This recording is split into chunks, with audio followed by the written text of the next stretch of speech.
गजा मामले पर यूरोपीय मुल्कों की अपील,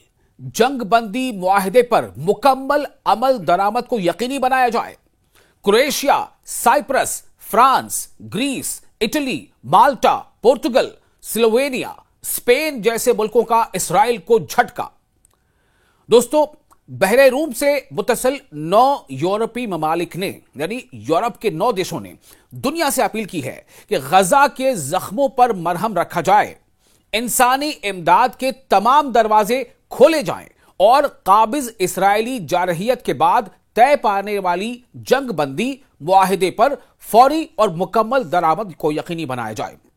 यह काफी बड़ी खबर है जो आपको हम देने जा रहे हैं। खबर इसलिए बड़ी हो जाती है कि आपको याद होगा कि मिस्र के शर्म शेख में जो समिट हुई थी, उस समिट के बाद यह मुआहिदा तय पाया था। उस मुआहिदे के बाद जंग बंदी यानी कि इसराइली हमलों में, गजा पर जो इसराइली हमले लगातार हो रहे थे उसे रोकना और हमास की तरफ से जो मज़ाहमत जारी थी उसको भी रोकना, इस पर यह तय पाया था। लेकिन जैसा कि हमास के कहना है या फिलिस्तीनी अथॉरिटी का कहना है कि उस जंग बंदी के ऐलान के बाद लगभग 50 मरतबे इसराइल की तरफ से अलग अलग जगहों पर जंग बंदी की खिलाफ वर्जी हुई है, यानी सीज फायर का वायोलेशन हुआ है। अब ये जो 9 देश हैं, ये यूरोपीय मुल्क हैं, इन्होंने दुनिया से अपील की है। दुनिया से अपील करने का मतलब ही यह है कि जो तमाम बड़ी जो ताकतें हैं, जो मुल्क हैं, जो खासतौर से इस समिट में शामिल रहे थे, चाहे वो गारंटर मुल्क के तौर पर हो, चाहे सदारती मुल्कों के तौर पर हो, उनसे यह अपील है कि इस सीज फायर को पूरी तरह से इंप्लीमेंट किया जाना चाहिए। इसके लिए इसराइल को जो है एक तरह से सख्त पैगाम दिया जाए और जो हमास की मज़ाहमत है उसे भी एक पैगाम दिया जाए। तो स्लोवेनिया के साहिली शहर पोर्टरूज में पीर के रोज मुनक़िदा मेड 9 दरअसल ये हाफ लफ्ज है, पूरा नाम है मेडिटेरेनियन 9। तो मेड 9 सरबराही इजलास के इख्तिताम पर मुश्तरका प्रेस कॉन्फ्रेंस हुई, एक जॉइंट प्रेस कॉन्फ्रेंस हुई और उससे खिताब करते हुए स्लोवेनिया के वजीर आजम रॉबर्ट गोलोब ने कहा कि शरीक ममालिक यानी मेड 9 इस समिट में जितने भी मुल्क शामिल थे, जिन्हें मैंने नाम लिया कि इसमें फ्रांस भी शामिल था, क्रोएशिया भी शामिल था, स्लोवेनिया भी शामिल था, साइप्रस भी शामिल था, पूरे 9 ममालिक हैं, 9 मुल्क हैं। तो उन्होंने कहा कि किसने कहा, स्लोवेनिया के वजीर आजम रॉबर्ट गोलोब ने कहा कि शरीक ममालिक इस बात पर मुत्तफिक है कि गजा के निहत्ते आवाम के लिए रखी गई तमाम इंसानी इमदाद यानी ह्यूमैनिटेरियन एड बिला ताखीर जारी की जाए। इसमें कोई डिले नहीं होना चाहिए। जल्द से जल्द गजा के लोगों तक वो तमाम मदद पहुंचनी चाहिए जो ट्रकों से या दीगर जराए से वहां पहुंचने के लिए है और जिसको बार बार इसराइल रोकने की कोशिश करता है। रफा क्रॉसिंग पर ट्रकों को रोकने की कोशिश होती है ऑफिशियली, या फिर ये कि जब ट्रक थोड़े आगे बढ़ते हैं तो जो सेटलर्स हैं, यहूदी सेटलर्स हैं, उनके गिरोह उन्हें ट्रकों को आगे नहीं बढ़ देते, वो पहले ही लूट ले लेते हैं, ऐसी रिपोर्ट आती है। तो ये उन्होंने कहा है कि जो मेड यानी मेडिटेरेनियन 9 ये जो समिट हुआ इसमें 9 मुल्क शामिल हुए। इन 9 मुल्कों का एक जॉइंट प्रेस कॉन्फ्रेंस हुआ जिसमें यह बात कही गई है कि गजा के निहत्ते अवाम के लिए रखी गई तमाम इंसानी इमदाद बिला ताखिर जारी की जाए।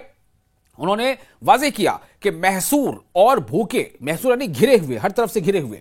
महसूर और भूखे फिलिस्तीनियों तक इमदाद की तरसील में रुकावट डालने का कोई इखलाकी या इंसानी जवाज नहीं है। यानी जो एड है, एड के फ्लो को रोक देना किसी भी तरह से यह इंसानियत की बात नहीं है, यह ह्यूमैनिटेरियन ग्राउंड पर यह बात सही नहीं है।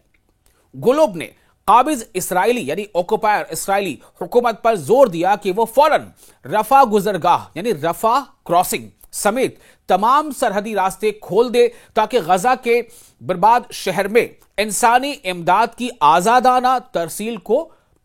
यकीनी बनाया जा सके, ये हो सके और कहत यानी स्टारवेशन, भूखमरी, कहत व तबाही के शिकार फलस्तीनियों तक बुनियादी जरूरियात पहुंच सके। चूंकि आपने देखा होगा, हम लगातार इस पर रिपोर्ट्स आप तक पहुंचाते रहे हैं कि किस तरह के वहां हालात बन गए थे और कितने ज्यादा लोगों की वहां मौतें भी हुई हैं भूख के वजह कर, भूखे रहने के वजह कर, और वो जो है गंभीर और संजीदा बीमारियों का शिकार हो गए, माल न्यूट्रिशन, और कई बच्चों की भी मौत हो गई, कई खवातीन की भी मौत हो गई।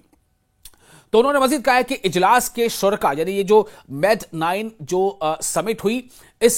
समिट में 9 यूरोपियन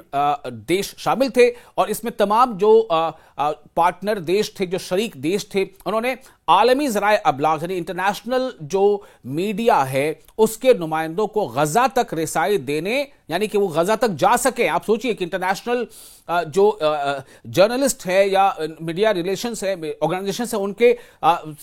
उनके सहाफियों को वहां जाने से रोका भी जा रहा था। तो इन लोगों ने ज्वाइंट प्रेसिडेंट से, ये 9 देशों ने कहा है कि